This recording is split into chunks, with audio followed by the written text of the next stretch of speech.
বিপিএলে ড্রাফট ও ড্রাফটের বাইরের সব ক্রিকেটারের পারিশ্রমিকের দায়িত্ব নেবে বিসিবি এবং পাওনা আদায়ে ফ্র্যাঞ্চাইজিগুলোর বিরুদ্ধে আইনি ব্যবস্থা নেওয়ার সিদ্ধান্ত এসেছে পরিচালকদের সভায়। টনি হেমিংয়ের নিয়োগ অনুমোদনের সাথে গামিনীর বিদায়ের ঘণ্টাও বেজে উঠেছে।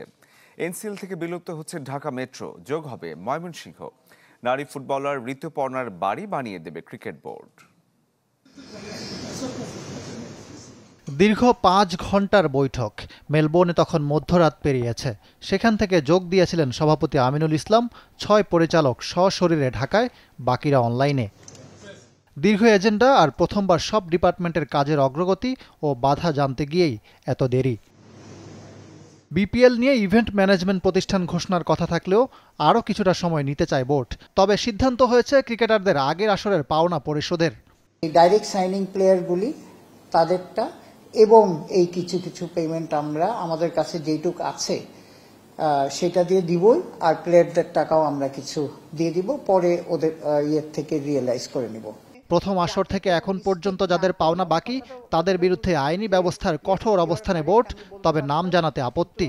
অনেকেই আমরা অনেক নাম জানি, একদম এই 2 দিনের মধ্যে এই প্রেস রিলিজটা বানিয়ে নিই। আমরা প্রেস রিলিজ বানিয়ে কার কাছে কি টাকা কত কি পাচ্ছে এই হিসাবটাও আমরা দিয়ে দিব। টনি হেমিংয়ের দ্বিতীয় অধ্যায়ের শুরুটাও আনুষ্ঠানিকভাবে এই সভায় অনুমোদন পেয়েছে। তবে নাটকীয়তা আর রাগঢাক গামিনীর বিদায় নিয়ে। গামিনীর ব্যাপারটা গামিনী চেষ্টা করেনি তা নয়, কিন্তু হয়তো গামিনীর একটা সীমাবদ্ধতা আছে, সেটা হয়তো অতিক্রম করতে পারেনি। সে কারণে হয়তো আমরা যেটা চেয়েছি সেটা করতে পারিনি। বাট আমার মনে হয় সময় এসেছে এখান থেকে বেরিয়ে আসা। পাকিস্তান সিরিজে গামিনীর তৈরি করা পিচ নিয়ে কোচ ও বিসিবির বিরক্তি অবশ্য লুকাতে চাননি সহসভাপতি। পাকিস্তানের সাথে এবার যখন আমাদের খেলা হয়েছে, আমাদের head coach was very disappointed.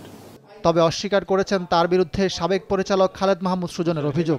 এই ব্যাপারটা আমি একেবারে আলোচনা করতে চাই না। আমি একটা দায়িত্ব নিয়ে এখানে এসেছি। আমার কাজ হচ্ছে ক্রিকেটে যেন ভালোভাবে চলে। আমি চেষ্টা করছি স্বচ্ছতার সাথে এবং সততার সাথে সেই কাজটা করতে। প্রথম শ্রেণীর ক্রিকেট লিগে পরিবর্তন আসছে।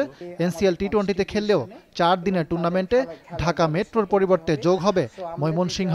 বাতিল হয়েছে 7 বিভাগের আঞ্চলিক ক্রিকেট কমিটি। এনসিএল টি-20 আমাদের শুরু হয়ে যাচ্ছে।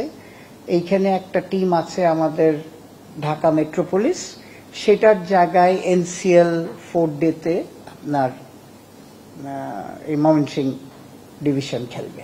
নারী ফুটবলার ঋতুপর্ণা চাকমার রাঙ্গামাটির বাড়ি বানিয়ে দেওয়ার সিদ্ধান্ত নিয়েছে বিসিবি। গ্রামে যা তার বাসাটা আছে সেটা আমরা কে বিল্ড করে দিব।